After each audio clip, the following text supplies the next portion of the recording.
నేను ఒకటేనండి, ప్రజా సమస్యలు ఎవరన్నా మాట్లాడవచ్చు, ఎవరన్నా ప్రజా సమస్యలు మాట్లాడవచ్చు. తెలంగాణ జాగృతి అనేక ఉద్యమాలు చేసింది, అందులో బీసీ ఉద్యమం ఒకటి.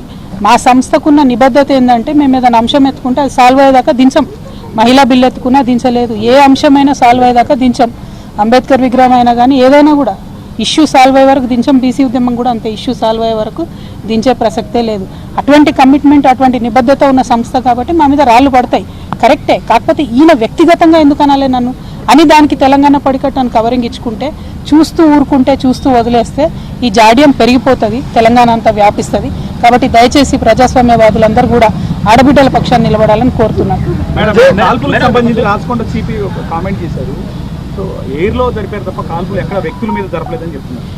See, we request the Honorable DGP to please conduct an inquiry. We request the Honorable Chief Minister and the government to please conduct an inquiry if the Honorable MRC Mallana Garu himself ordered his gunman to open fire, or did the gunman open fire on his discretion? I don't know. That has to be inquired into. That is a serious crime if he does. There are many similar cases across India where public representatives have been disbarred from being public representatives. So I request them to please conduct an inquiry into them. And for all the people of this nation, it is an unfortunate incident that has happened in Telangana. One of the MLCs of Telangana has made passed a very derogatory remark on me, and as a woman, I believe it is a breach of my modesty. So I am complaining to the Honorable Chairman of the Legislative Council on this particular MLC, and I am asking the Chairman to refer him to the Ethics Committee.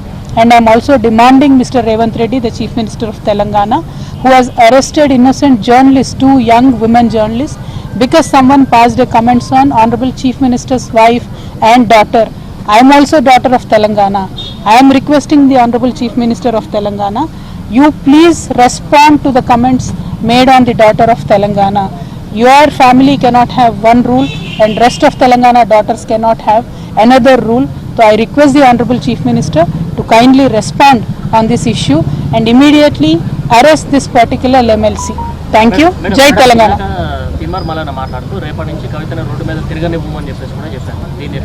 అసలు ఆయన ఎవరండి నాకు అర్థం కాదు. నేనేం అనకముందు ఆయన వచ్చి నన్నని మళ్ళీ ఉల్టా చోరు కోత్వాలన్నట్టు.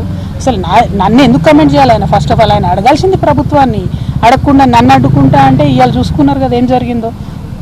ఆయన ఎవరో, ఆయన సంగతి ఏందో తెలంగాణ ప్రజలకు తెలుసు, నేనెవరో నా సంగతి ఏందో తెలంగాణ ప్రజలకు తెలుసు. అనవసరంగా నేను ఇవాళ వచ్చింది కూడా అదేదో పర్సనల్గా నన్ను అన్నాడని కాదు. ఆయన ఒక ఎమ్మెల్సీ, నేను ఇంకొక ఎమ్మెల్సీగా ఉన్నా. నన్ను ఆయన ఇంత మాట అంటే కూడా ప్రభుత్వం రెస్పాండ్ అవుతలేదు కాబట్టి ఇవాళ నేను ఇక్కడ కంప్లైంట్ చేయడానికి రావడం జరిగింది. ఎందుకంటే ఆడబిడ్డలు రాజకీయాల్లోకి రావాలని కోరుకునే వ్యక్తిని నేను. పదే ఎక్కడికక్కడ అప్పీల్ చేస్తే ఆడబిడ్డలు రాజకీయాల్లోకి రావాలని. ఇట్లాంటి వాళ్ళని చూసి ఏమొస్తారండి? ఇంట్లో రానిస్తారా? అసలు ఇట్లాంటి వాళ్ళని చూసి నాకే సిగ్గవుతుంది. ఈయన పక్కన ఎమ్మెల్సీ, రేపు ఈయనతో కౌన్సిల్లో ఎట్లా పంచు. అందుకే నేను కౌన్సిల్ చైర్మన్ గారు కూడా చెప్పిన, మీ డిస్క్రిషనరీ పవర్స్ వాడండి అన్న, దయచేసి అవకాశం ఉంటే సస్పెండ్ చేయండి వీరిని అని చెప్పినాను. నేను మాత్రం చీఫ్ మినిస్టర్ గారిని మళ్ళీ ఒకసారి స్ట్రాంగ్గా డిమాండ్ చేస్తున్నా, మీ ఇంటి ఆడబిడ్డలకు ఒక న్యాయం, మొత్తం మిగతా తెలంగాణ ఆడబిడ్డలకు ఒక న్యాయం ఉండకూడదు.